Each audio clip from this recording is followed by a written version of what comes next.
across taxa, across groups, that is, including the commonalities and differences between organisms, we can better understand how we evolved in the context of our environments.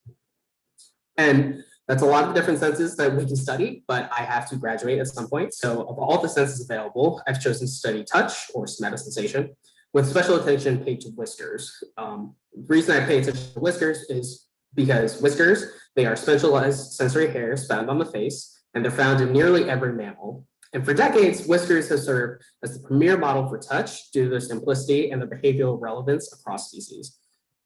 In fact, how whiskers are used behaviorally has been investigated in each of the animals displayed here, and decades of research have been spent in the rodent system in particular, specifically with mice and rats. And while the rodent system has been heavily characterized, we're still in the beginning of really understanding how the somatosensory cortex represents touch across species and its role or roles in behavior. And so just to give you a small sample, one principle that we found that's common across species is the expansion of behaviorally relevant cortical territories. And so what do I mean by that? Well, in the brain, in somatosensory cortex, the body is represented in large part due to how important those body parts are. And so what I'm showing here are three brains. One in upper left is the platypus, the lower left is the raccoon, and on the right is the human. And in each instance, an important body part is being magnified in the somatosensory cortex relative to its general body size because of how important touch is in the animal's life. And so for the platypus, the bill, the front part of the face, is an exquisitely sensitive tool used to comb the riverbed for food and for detecting prey, and for sometimes even engaging in combat. Now for raccoons, their dexterous forepaws are very similar to our hands and allows them to manipulate their food, which is it allows them to manipulate their food, manipulate objects, climb different surfaces. And this has led to an expansion of their forepaw region, similar to humans with our hands. And for humans, we've had an expansion in the facial regions of both somatosensory cortex and motor cortex, in part because of our reliance on speech. And so our hands, very similar to the raccoon, are exquisitely sensitive. We can detect differences of microns, micrometers, difference in the surface of an object in terms of texture, in terms of shape, and this sensitivity comes with the cost of an expansion of somatosensory cortex. Now, in each instance, somatosensory cortex has been adapted to suit an animal's lifestyle in the context of their environment, but I really want to understand really how this is done across organisms and why, and the way that we've done this is largely through model organisms. And so I'm going to talk briefly about the different model organisms we have for touch and what we've come to understand about them, and then start to understand why I'm choosing to study in ferrets. Now, if we continue the idea of expansion, of cortical expansion in terms of behavioral relevance, and instead we focus just on touch and we focus on our model organisms, we can see this pattern continue. On the left are mice, in the middle are rats, and on the right is a flattened macaque monkey cortex. And in each of these brains, red corresponds to the respective primary somatosensory cortices. And you can see that for rodents, especially with mice and rats, they have a special region known as the barrel cortex. So what is the barrel cortex? Well, for rodents, we believe that whiskers are important for numerous behaviors, including sociality, locomotion, hunting, navigation, all sorts of behaviors. And in many cases, they tend to use touch as their primary means for investigating their environment, especially when vision isn't particularly reliable due to their nocturnal lifestyle. Now, this reliance on touch has led to an expansion and specialization of somatosensory cortex for the whisker region, and this is what we now call barrel cortex. And in each of these, and in barrel cortex, each whisker is represented individually so that the entire whisker pad is represented. You can see this in the lower panel on the left side, so that each whisker corresponds to one barrel. And in this case, the highlighted whisker C2 corresponds to the C2 barrel. Now, one of the advantages of mice is that they have all these genetic and molecular tools, but first and foremost, the somatotopy is one reason why they've been used as a developmental and sensory model for over 50 years. Because by having such strict somatotopy, we can understand really what are the factors that help lead to the development of the system and what leads to the sensory coding in the system. On the other hand, primates, especially macaques, rely on touch in their hands for their tool use and object manipulation. And as I mentioned before, this has caused an expansion of the hand region of somatosensory cortex similar to humans. Now, what's more, the primate brain contains additional somatosensory areas highlighted in green, aside from the primary somatosensory cortex. And these additional somatosensory areas allow them to compute more complex features of touch, like motion and shape. Now, the model organisms shown here have allowed us to learn a lot about touch, but there are significant differences that we need to take into account between the two because they make synthesizing the results rather difficult. I'm going to take it first with mice and rats. And we see that while the somatosensory cortex, while the somatotopy of barrel cortex has been a great boon for scientists, it remains true that the barrel cortex isn't common to all mammals or even to all rodents. If you look at capybara, if you look at squirrels, many of them lack the barrel cortex and instead rely on other senses.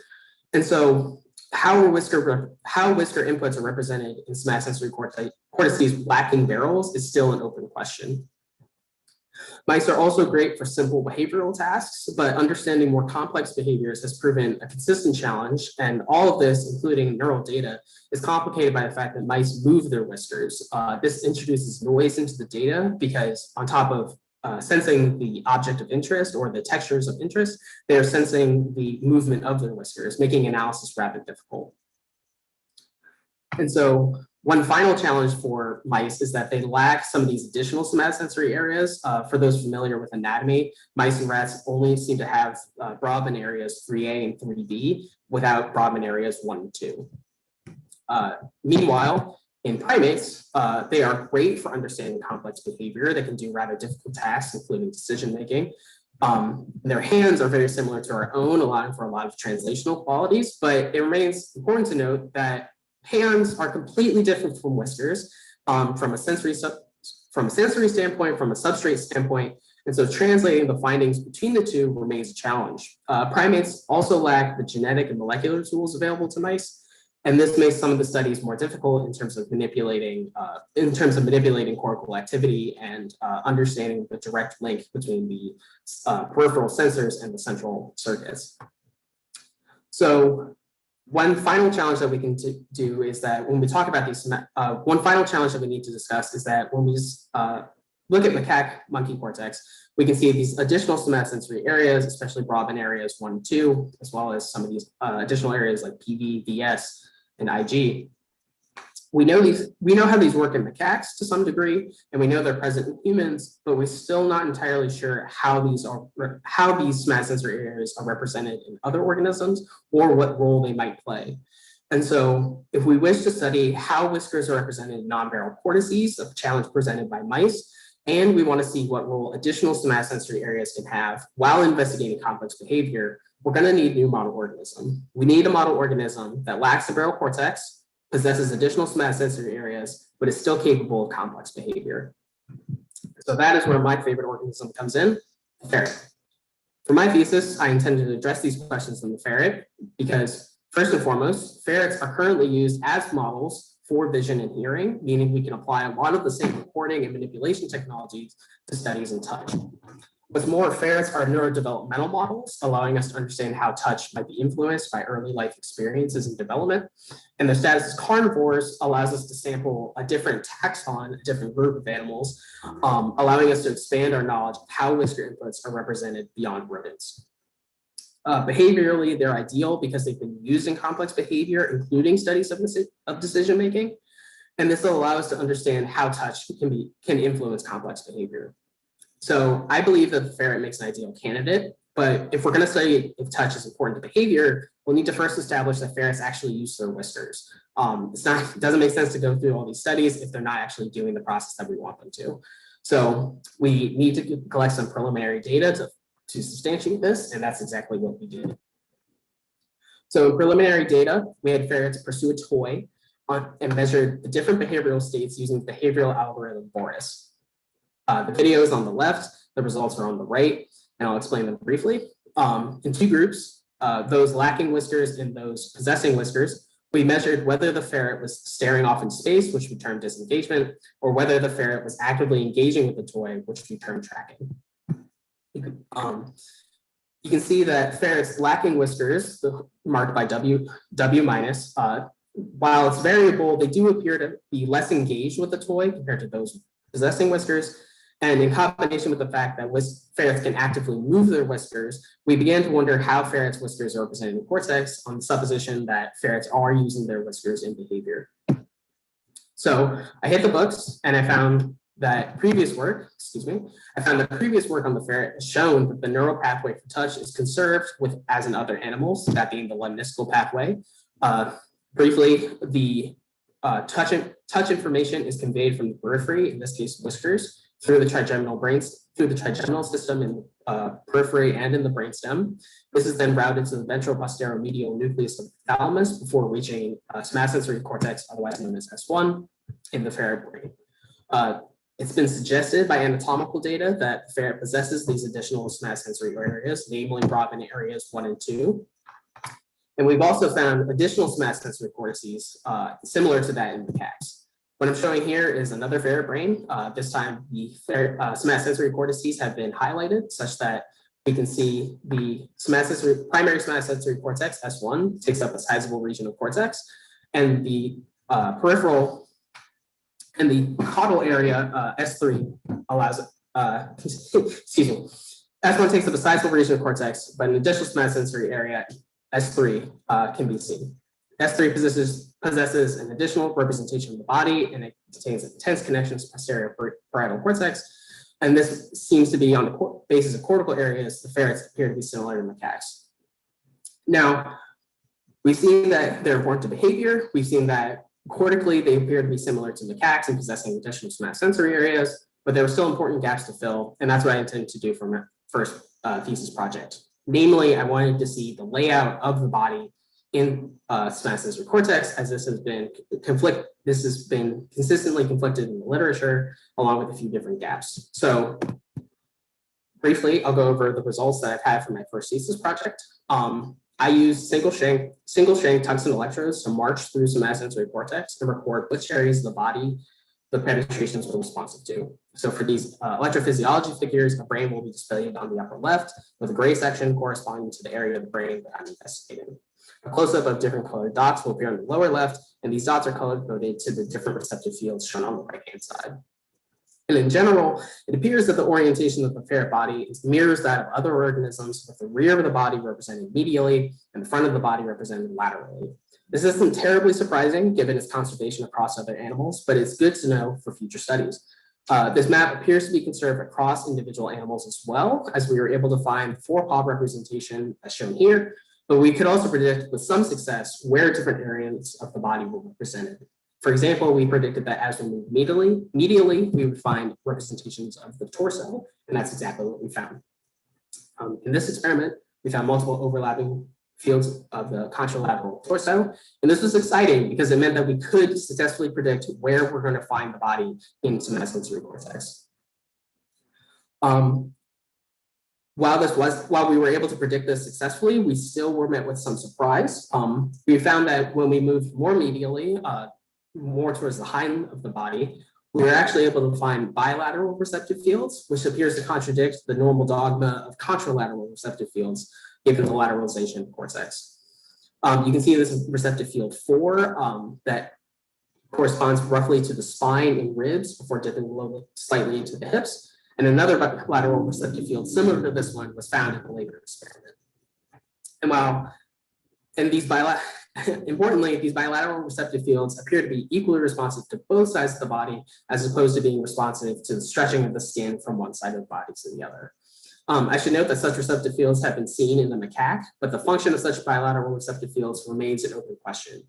In the case of the ferret, I believe this bilateral receptive field may be important for sensing posture, given that ferrets have two different modes of transportation along terrain, depending on whether or not they are going through a tunnel or moving across flat land. That is, of course, purely speculation, and it remains an open question. So that was the body, but what about the face? How are whiskers represented? Well, using the same recording techniques as before, we sought to answer this question, and what we found is that the brain largely uses multi-whisker receptive fields, and this is a marked departure from the largely single whisker representation or two whisker representation found in the barrel cortex of rodents. In most instances, we found that neurons were responsive to 2 or more whiskers, often entire rows or entire sections, as you can see in the right-hand face. But personally, I found that these receptive fields are rather exciting because it gives us the opportunity to study how somatosensory cortex is integrating signal across these whiskers, effectively allowing us to understand how complex behavior or how complex stimuli from the periphery can be translated across multiple whiskers into the somatosensory cortex. I was also excited because this matches results found in another animal, the short-tailed opossum, which also lacks a Ferrel cortex. But the topic of whether or not ferrets possess Ferrel cortex has been suggested but never confirmed in the literature, and I can show here that they don't. On the left is the flattened rat cortex. As I showed, this is a flattened rat cortex with the barrel cortex highlighted and blown up in the lower left-hand side. And on the right is a transverse section similar to the rat section.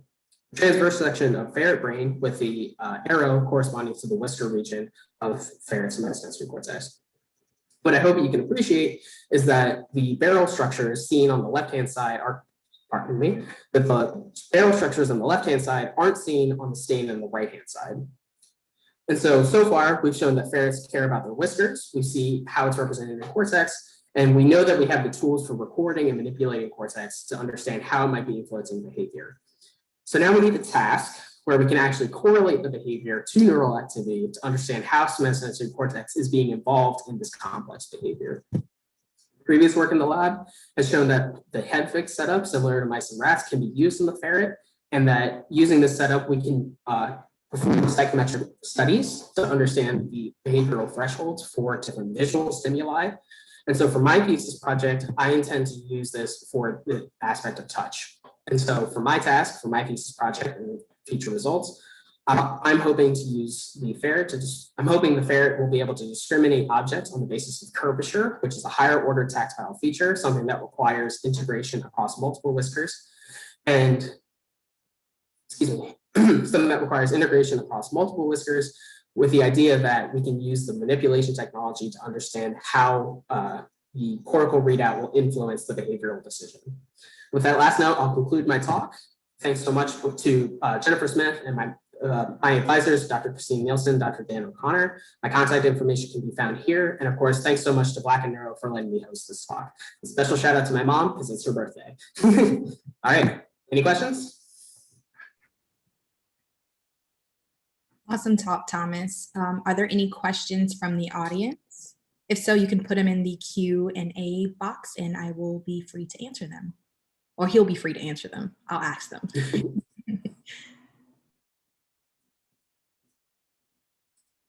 Well, I had a quick question. So for the whiskerless ferrets, does that affect their ability to learn the task at hand? Or does it affect their memory at all?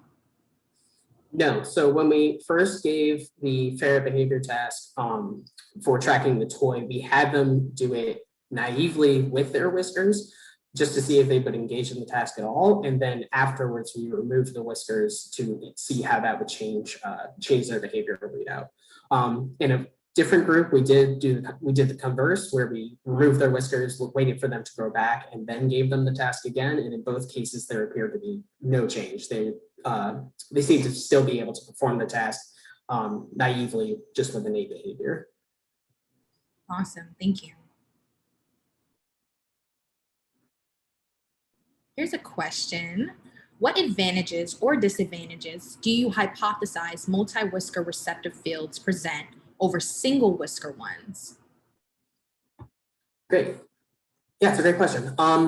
What I believe is that, so single whisker receptive fields are really great because similar to hands, they allow the animal to have a greater degree of tactile sensitivity. So in the barrel cortex in mice and rats, we see that they can also detect sort of microns worth of difference, and the actual perceptual threshold is something that they're still trying to narrow down just because it is so small. That also comes, like I said before, the caveat of cortical expansion. So it could be that with multi-whisker receptive fields, you're able to save on cortical space with sensitivity. But multi-whisker receptive fields could come at sort of the perceptual cost of being less sensitive than single whisker receptive fields. A different advantage, though, could be that the multi-whisker receptive field is itself an integrated unit. And so, whereas with the barrel cortex, you have integration happening at each stage of the lemniscal pathway, especially like even starting at the trigeminal stage. With a multi-whisker receptive field, it's possible that that integration is being carried at the primary sensory organ, so that the whisker itself is acting as an integrator rather than the individual neurons. But whether or not that's still the case in ferrets as opposed to different other organisms, I couldn't exactly say. Thank you so much for answering that. Any other questions from the audience?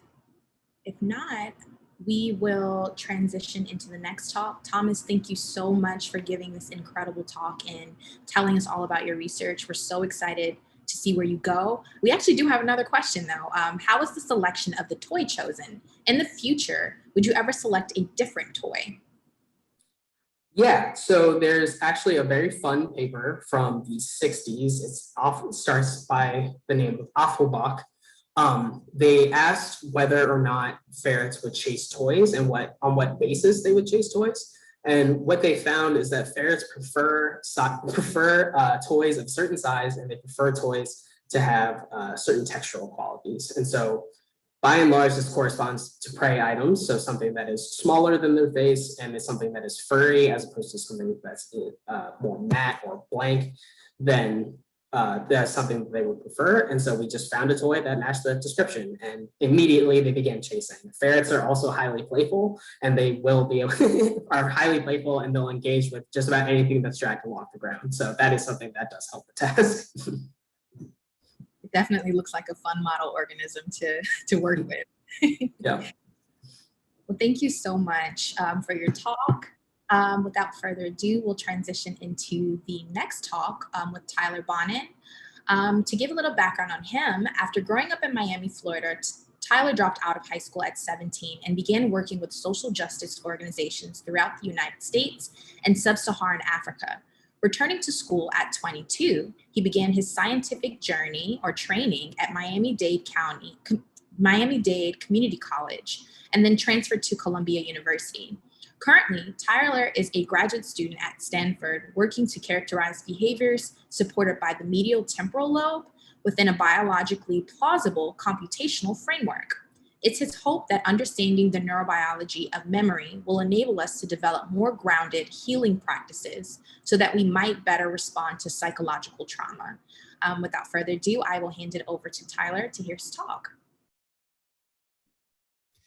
So thank you so much for that introduction. Thank you so much for the invitation. This comes at a particularly nice time for me as I'm kind of wrapping some projects up, transitioning to the others, and really trying to think through what it is I'm doing in this field. So I really appreciate the opportunity to be in community together, and looking forward to conversation about some of the kind of bio story stuff that I'm going to be talking about, as well as some of the research I'm doing.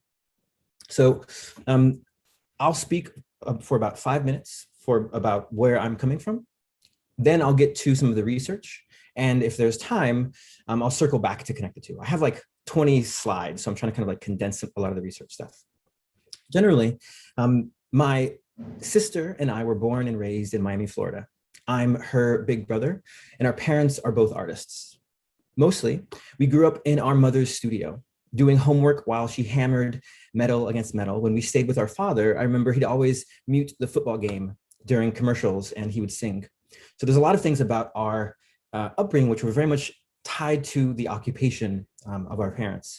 But in most ways, our childhood was really ordinary, for Miami anyway. We were stealing mangoes in the summer from neighbors' trees. We were chasing each other through thunderstorms, catching lightning bugs and putting them in jars, et cetera, like very standard Miami things, right? And similarly, like so many other young Black men from low-income communities, I spent my teenage years mired in the criminal justice system, trafficked between rehabs and jail cells, psych wards and detention centers. The brutality and isolation of those institutions was almost totalizing. But in those spaces, I realized that I love my people, And that more than any one thing, what I want is to create spaces where our healing is possible. I also realized in that time that in order to do this, we need to dismantle the institutions that are responsible for so much of our suffering. And so at 16, I dropped out of high school and began organizing with social and environmental justice movements throughout the United States and Sub-Saharan Africa. This was like really naive organizing, just kind of throwing myself at a bunch of things, right? I was working with low-income communities of color around housing, disability, and policing issues. I was working to support adolescent survivors of sexual violence outside of the judicial system. For me, this wasn't just about ending social and institutional violence. For me personally, it was also about learning to create the conditions necessary for healing, even when we're still trapped in so many of those very same institutions that are trying to destroy us. When I was 22, I came back to school, hoping to be a high school teacher, which I still think is a very good idea. I enrolled in Miami Dade Community College, where I began taking courses that are required of any high school dropout, such as myself, remedial math and English classes, which were really slow. I was working to pay my way through school as a massage therapist, bike messenger, street vendor, et cetera, et cetera. And I was really still deep in the social justice work that I was committed to. When I did end up in the sciences, it was like random fortuitous accident. Between classes, I walked by some booth and someone reached out and said, hey, we will pay for all of your tuition if you study STEM courses. And I signed up just thinking, okay, maybe I'll teach math in high school or something. And it would let me focus more specifically on like not working so much and doing more social justice work while I was in school. So there's a bunch of details, a bunch of heartbreak within the social justice community that I experienced, a bunch more details about how I learned to love science and ended up transferring to Columbia University, where I studied chemistry and comparative literature as an undergraduate. It was really only in my final years as an undergraduate that I became interested in how neuroscience might enable us to develop more effective strategies for healing. I began learning about the neurobiology of trauma, about how experience is consolidated, often unevenly throughout the nervous system, sometimes to disastrous effect. In those methods, experiments, and analyses, for me, it wasn't about understanding in some platonic sense. For me, it was about the promise of novel therapies, novel practices, and interventions. It was about a promise for developing an approach to healing that was centered on our understanding of our bodies and the biological principles that shape our relationship to the world around us. Of course, there's a bunch more details about how that transitioned to being a graduate student at Stanford University, where I currently am. But in my first couple of years, I felt a really deep isolation within my department, within my field, and within myself. It took me perhaps too long to realize that the kind of work that I wanted to do didn't really exist yet. That my personal commitment to healing, grounded within the framework of the body, would require novel methods, novel approaches, novel framework that were able to reveal biological principles, not just project our expectations about what the brain might be and how it might work. So I decided to, one, switch labs in my second year and take a step back from the themes of emotion and healing that I had been working on. I decided to commit my PhD training to getting a really rigorous methodological and conceptual foundation, something that could serve as a foundation for realizing my future scientific commitments.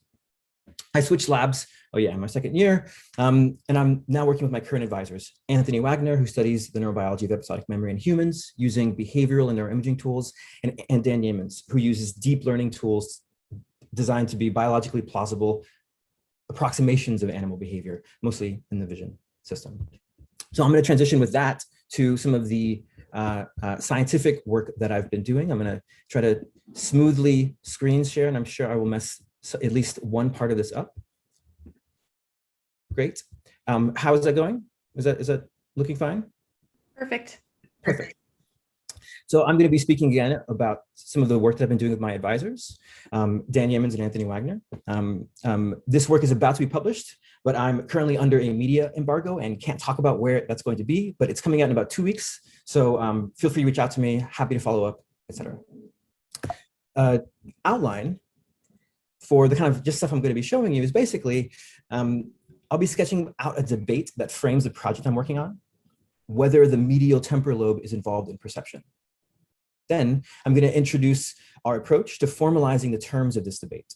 Specifically, I'll talk about how we're using task-optimized convolutional neural networks in order to predict the behavior of medial temporal lobe lesioned subjects. After walking through some of the model validation that we've done, I'll go over the results from a computational meta-analysis that we performed. Basically, kind of collecting previously published data sets and modeling those experiments directly from the experimental stimuli and asking how well our model corresponds with human behavior. I'll also walk through some results from a novel experiment that enables us to directly compare human behavioral data with electrophysiological recordings from a primate.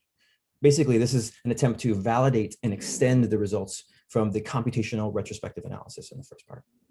And finally, if I have some time, I'll circle back to talking about how I think this aligns with some of my scientific commitments, where I think that's going, et cetera.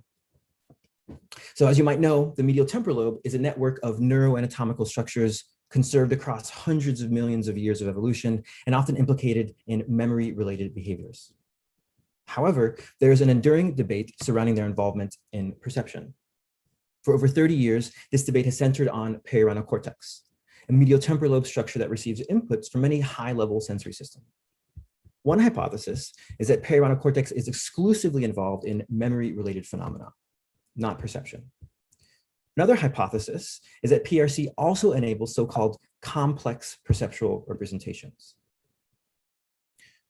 Unfortunately, decades of lesion studies have resulted in a pattern of seemingly inconsistent experimental findings that both support and refute this claim that perirhinal cortex is involved in perception. Now, especially because these are lesion studies, like almost like the gold standard in causal interventions. This result of inconsistency is particularly troubling for the field of neuroscience, and this field in particular of the medial temporal lobe.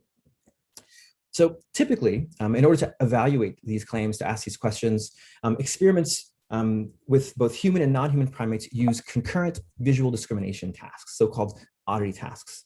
In these studies, control trials are designed to rely on canonical sensory regions and should be unaffected by perirhinal lesions. In each trial, subjects are instructed to, quote, pick the odd one out, or with non-human primates, of course, the instructions are different, right? Training, shaping. They're pick the odd one out here on the basis of shape. It might be on the basis of color, or even something like object identity. In diagnostic stimuli, on the other hand, are designed to require these so-called complex perceptual representations and are therefore able to evaluate the role of perirhinal cortex in perception. And I'll just show a few examples of what that looks like. Again, the answer for all of these is bottom left.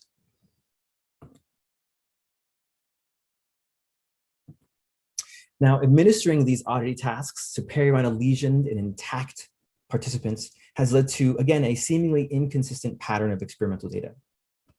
Many studies have found that perirhinal cortex is indeed involved in perception, while an equally convincing body of evidence has been used to suggest, actually, this is incorrect. Perirhinal cortex is not involved in perception at all. The aim of today is to basically resolve this debate by formalizing perceptual demands in oddity tasks.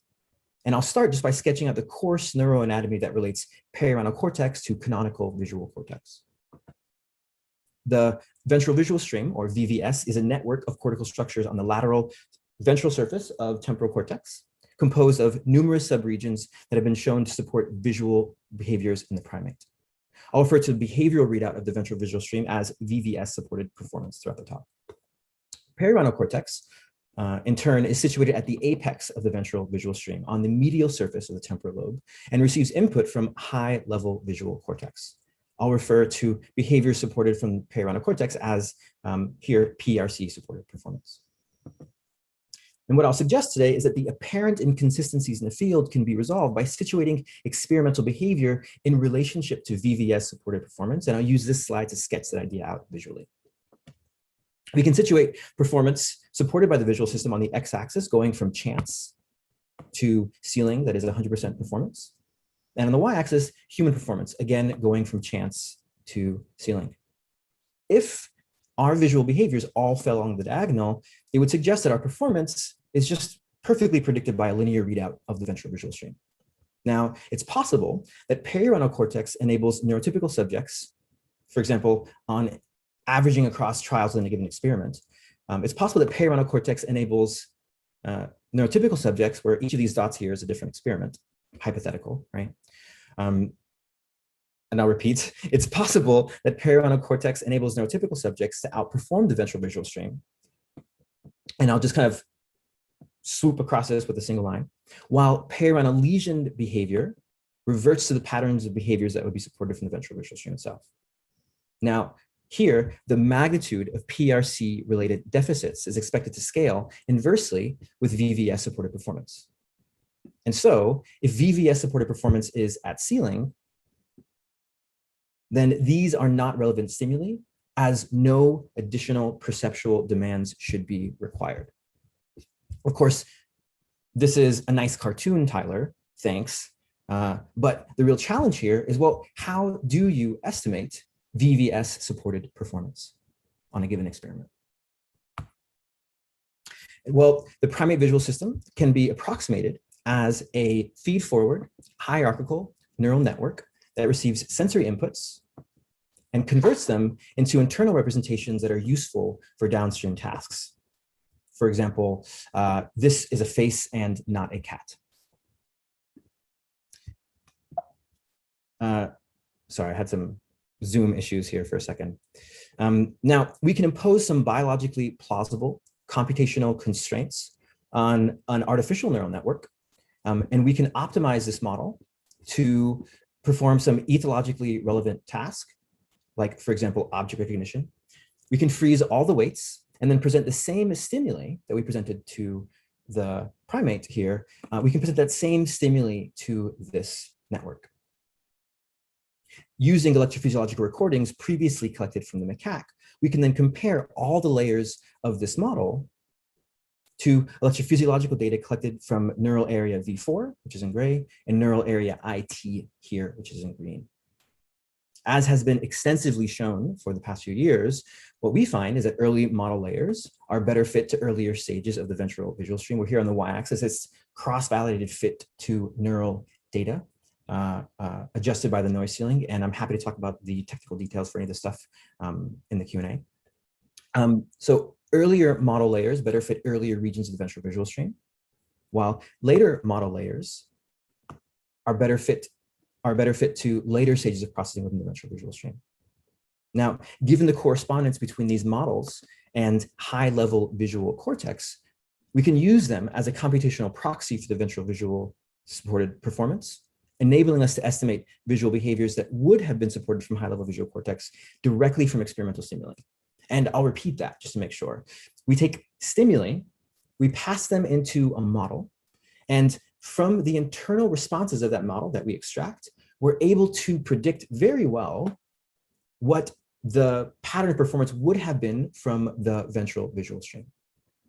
Again, directly from experimental stimuli, which is a key here.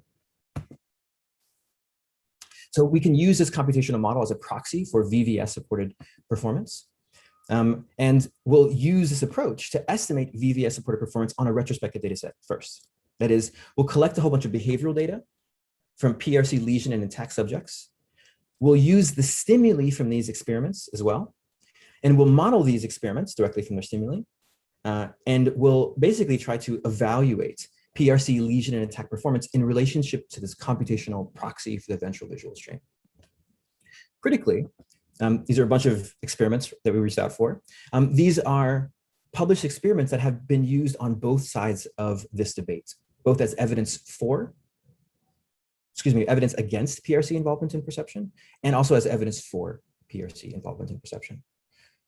Very quickly, our protocol here in a cartoon format is basically to take, for each trial within each experiment, to take that stimulus screen containing n objects, here 4, segment those n objects into n independent images, pass them into a model independently, extract n feature vectors from a, quote, IT-like layer of the model, that is a layer that corresponds to high-level visual cortex, and compute the pairwise correlation between those feature vectors, resulting in an n by n correlation matrix. And what we do, quite simply, is just to take the average off-diagonal correlation to identify the model selected oddity. That is, that item that has the least correlation to all the other items is the item that the model, we're saying effectively cognitively, is what the model thinks the oddity is, right? And we're kind of defining that ourselves. And then we evaluate model performance on this single trial. We do that not only for this single trial, however, we do it for numerous trials across all the experiments. It's going to be numerous trials within the experiment. We average across those trials, getting a single value, which we're calling model performance, that corresponds to the performance that would have been supported from the ventral visual stream on that experiment. And so I'm going to start just by organizing the 30 experiments that we have according to how the original authors would have described their stimuli, right? That is, a bunch of these stimuli were described as kind of control tasks. And a bunch of these stimuli were described as kind of diagnostic tasks, where the one on the right are the ones that are used to evaluate PRC involvement in perception. Now, using our modeling approach and a number of model agnostic validation procedures, what we found was, yes, all of the ones on the left are good control stimuli. Nice work. However, according to our model, there are numerous experiments, both that provided evidence against perirhinal cortex and perirhinal involvement in perception, and experiments that provided evidence for perirhinal involvement in perception. There are numerous experiments that are not actually diagnostic. They have been misclassified, and they are better characterized as being controlled experiments. And again, this is not only for those stimuli that have been used as evidence against perirhinal involvement in perception, but also those stimuli that have been used as evidence for perirhinal involvement in perception, which is to say that the field, about half of the experiments that the field was using to evaluate PRC involvement in perception were in fact not very well suited for those purposes. Again, happy to talk through some of the logic analyses that go kind of behind this at any point in the future. And so what I'm going to do first, now we're going to just focus on, well, these experiments that the model identified as being diagnostic and the original authors identified as being diagnostic. We're going to focus on these 4 experiments, these 4 studies on the right with 14 experiments within them. We're focused specifically, just to kind of get us situated, on Behrens et al. 2007 and the 4 experiments within this study. So we'll begin just by situating model performance here on the x-axis, and I'm going to show you PRC lesion performance here on the y-axis. That is, for each experiment, I'm going to directly compare model performance through the protocol I just outlined and the performance reported in the original study from the PRC lesion subjects. What we find is that for these experiments, for example, high ambiguity novel objects, model performance is doing quite a good job at approximating the behavior that we would expect from perirhinal lesion subjects. Now, of course, we can do this not only in the real virtue of this kind of modeling approach is that we can do this not only for 4 experiments within a single study, but we can take the same metric space, model performance, we can take the same metric space and we can situate all of the experiments that we have within this metric space.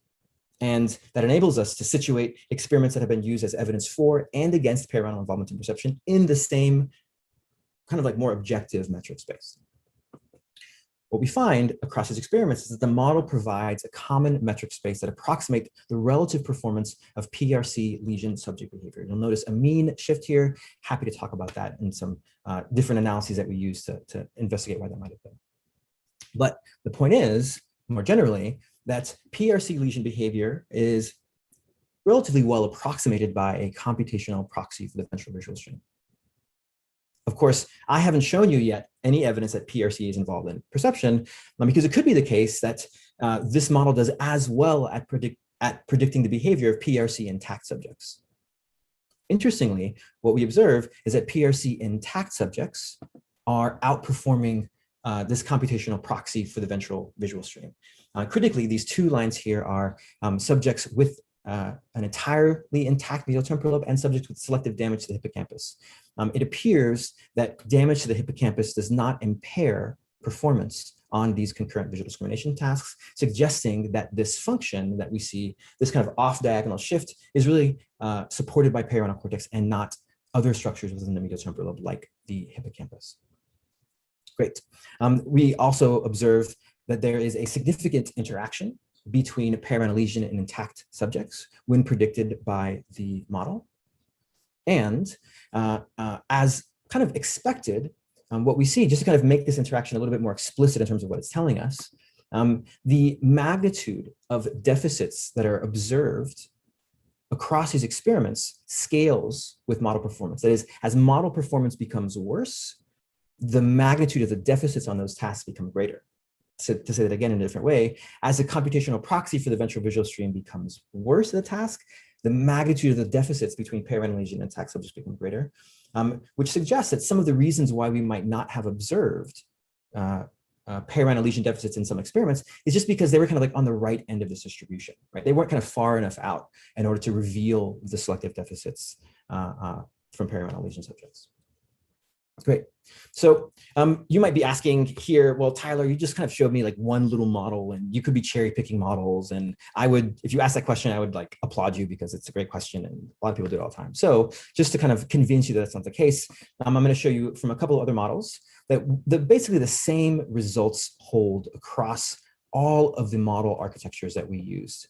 And so it appears that there's a whole bunch of specific details about these convolutional architecture as a model class that don't really tend to matter that much. All of these models fail in exactly the same way that paramount lesion subjects fail, with of course slight differences in the mean or different plots, etc.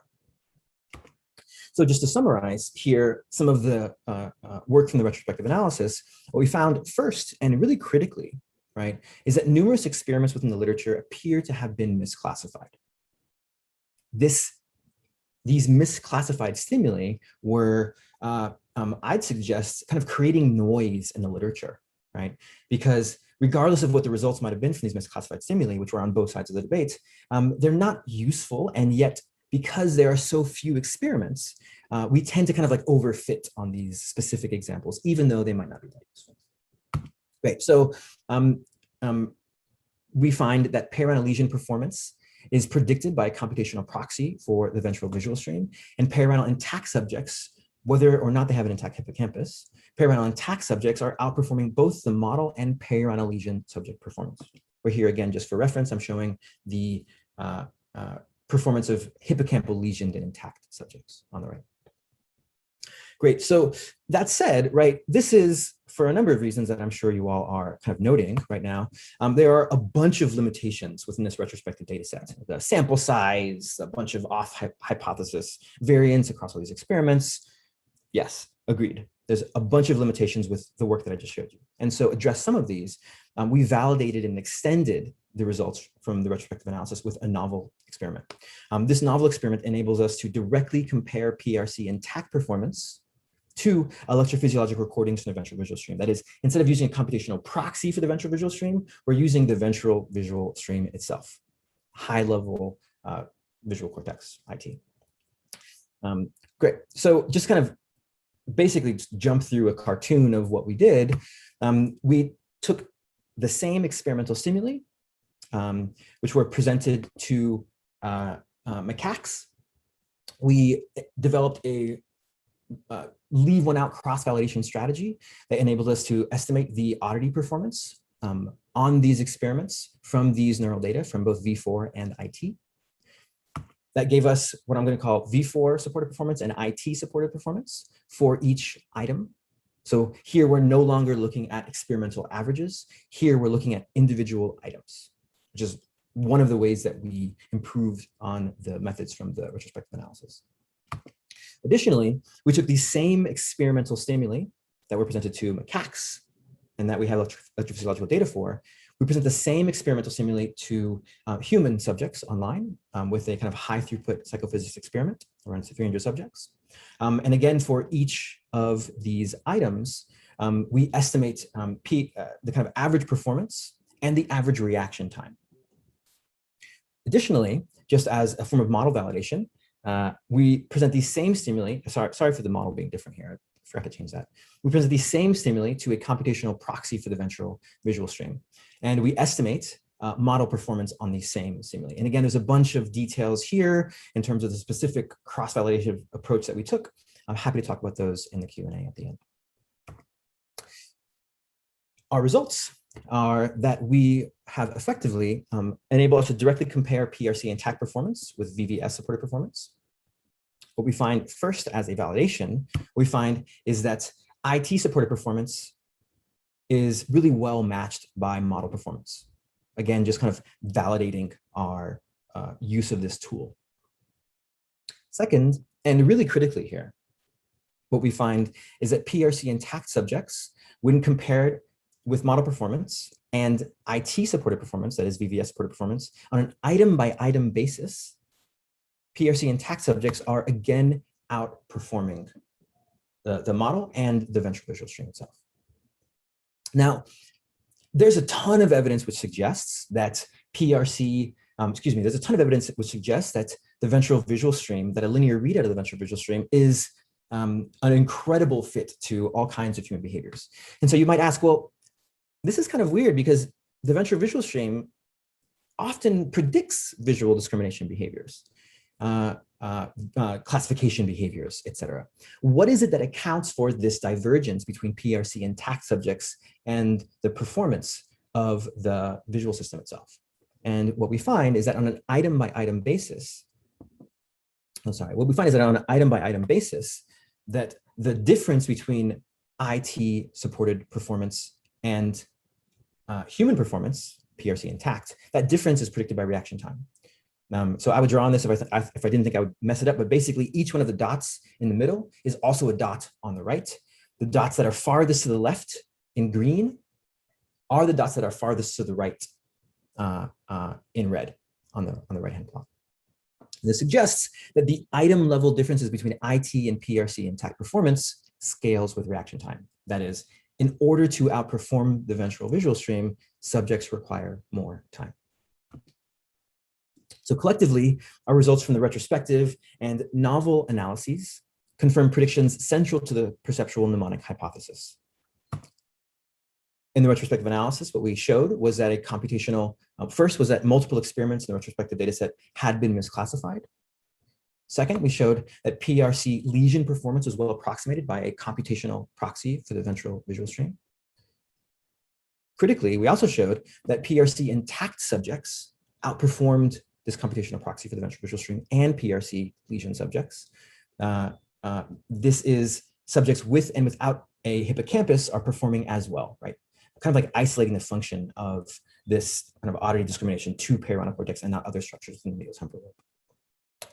In the novel analysis, what we found was that a computational proxy for the ventral visual stream did an exquisite job at matching VVS supported performance, just kind of validating our use of this modeling approach. And that PRC and TAC subjects are directly outperforming a linear readout of electrophysiological responses from the ventral visual stream. Again, a validation. And also demonstrating the reaction time dependency really for the first time in the literature. So putting these two things together, right, our data suggests that this computational approach is able to predict PRC lesioned and VVS supported performance, but periorbital cortex enables human participants to exceed VVS supported performance.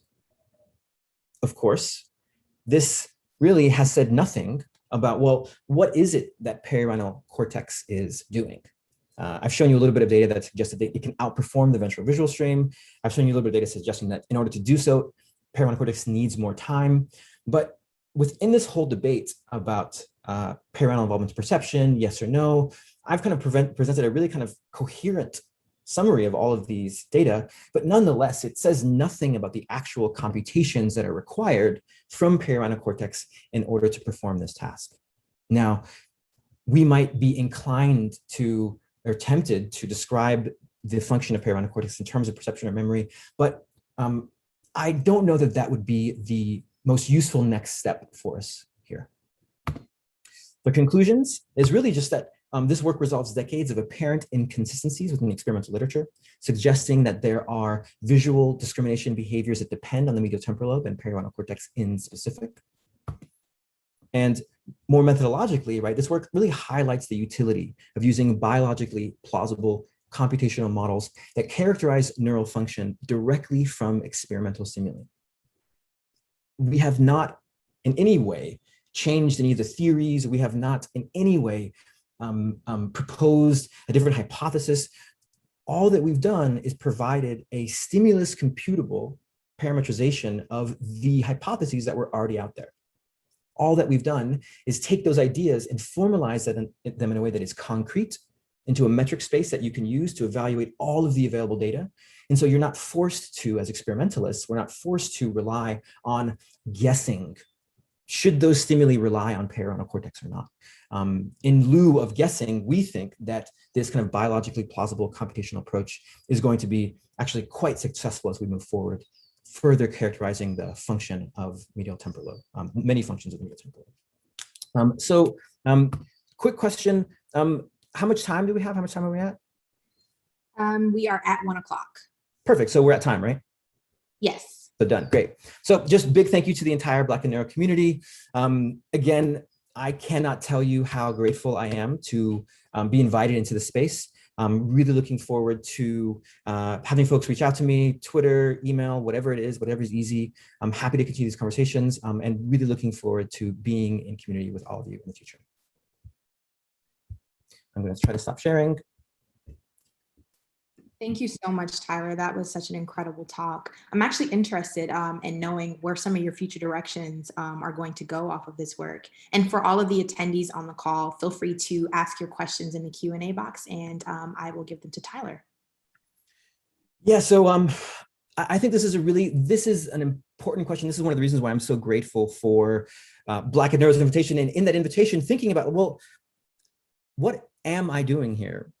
It would be really easy, I think, for me to just kind of like get caught up in the debate, get caught up in the literature, and to kind of forget my personal purpose here, right?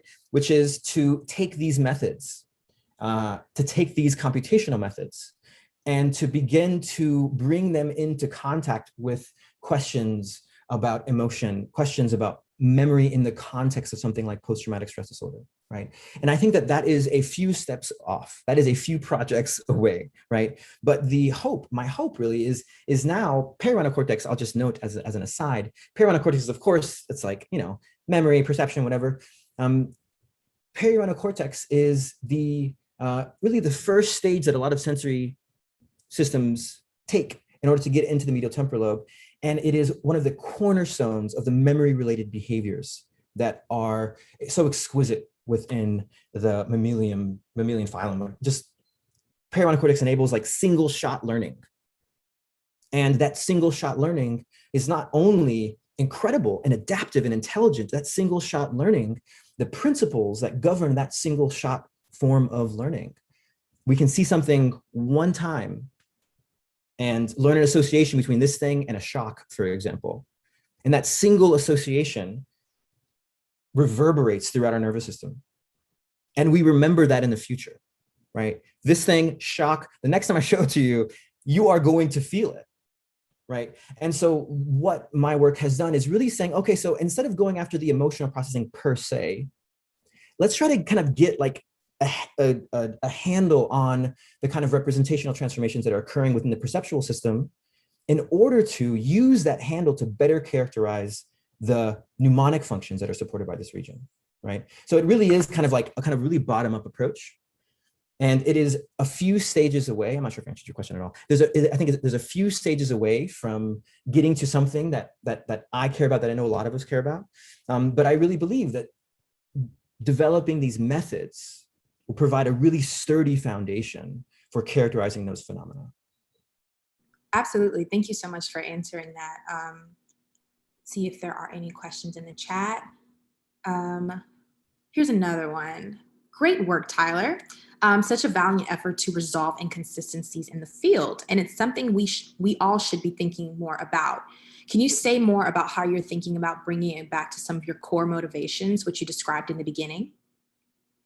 Yeah.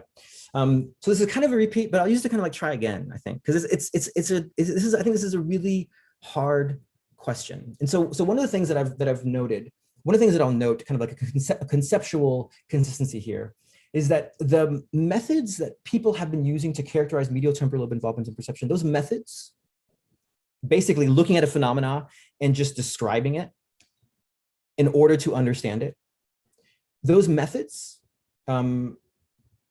all due respect, like you have to describe things at some point, right? Like the brain is hard, right? And so those kind of intuitive understandings are critical to generate hypotheses. Like those methods are and have been essential, right? I'll note that using those methods, a lot of people nailed it in their previous experiments that they ran. My analysis showed that a lot of experiments, like they just did a great job and other ones didn't. And it was just hard to tell the difference between those, right? And so those methods, those kind of descriptive, qualitative approach to understanding how the nervous system works that I've demonstrated is really unreliable. Those methods are the same methods that we are still using in order to characterize trauma, in order to characterize emotional learning, in order to characterize the many different functions that are supported and subserved by the medial temporal lobe, the amygdala, the basal ganglia, et cetera. We're still using that kind of descriptive approach that is so prone to failure. We're still using that descriptive approach in order to understand the neurobiology of emotion and memory.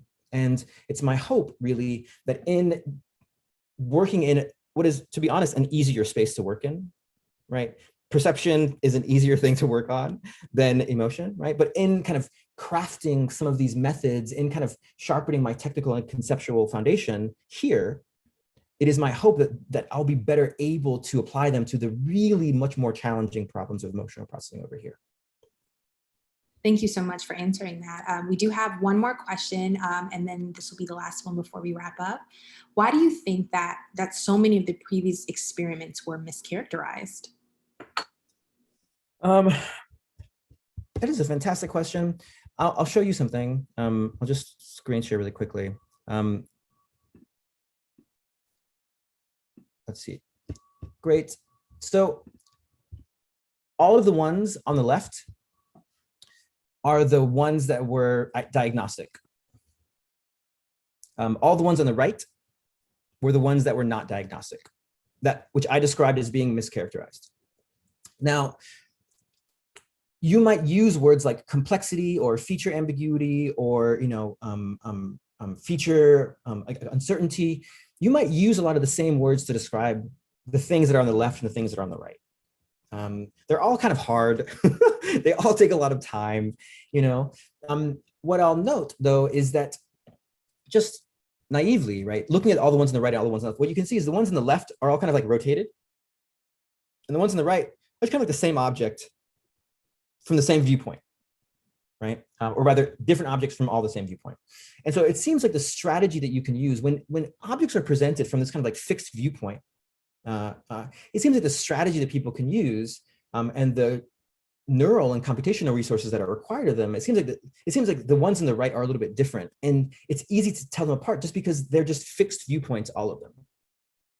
And the ones on the left are just kind of rotated. And so, both sides of the debate made this confusion. These stimuli are on both sides of the debate, right? What I'll suggest here is that people were kind of using their like best effort, their best guesses. People were using their really finely crafted experimental intuition in order to kind of like focus in on what exactly was happening. And in some cases, they nailed it. It was perfect. The Behrens et al. 2007, Griebels, Fribbles, for example. No, Griebels, excuse me. The Behrens 2007 Fribbles, Griebels, oh geez. The Behrens stimuli were incredible. They spanned the whole space. They did everything they were supposed to do. But in that same study, that same set of experimentalists generated another stimulus set that my results would suggest, not so useful. And so again, I think carefully honing and crafting our intuition about the behaviors that are supported by different brain systems can be incredibly productive, and it can also fail in some very reliable ways. Thank you so much for answering that, Tyler. And thank you to Thomas as well. Thank you both for being here and giving us such incredible talks. We love having graduate students within the Black in Neuro Network being able to talk about their research on this platform and being able to amplify you guys. That's what the community is all about. So thank you for being here. Before we wrap up, I just want to cue you guys into the next talk we'll be having. It will be with Dr. Sarah DeWitt, who is a professor with the Mayo Clinic. And she will be focusing on her research, which is in neurology. So August 6th at 12 p.m. Eastern Standard Time, please tune in and stay tuned to the Black in Neuro social media pages with Twitter and Instagram, and make sure to tune into that. And also tune into Black in Neuro Week, which will be happening really soon. So stay tuned for more details with that. Without further ado, thank you guys all for being here. Thank you to all the attendees and all of the folks on the back end who helped to coordinate this seminar series. I hope everybody has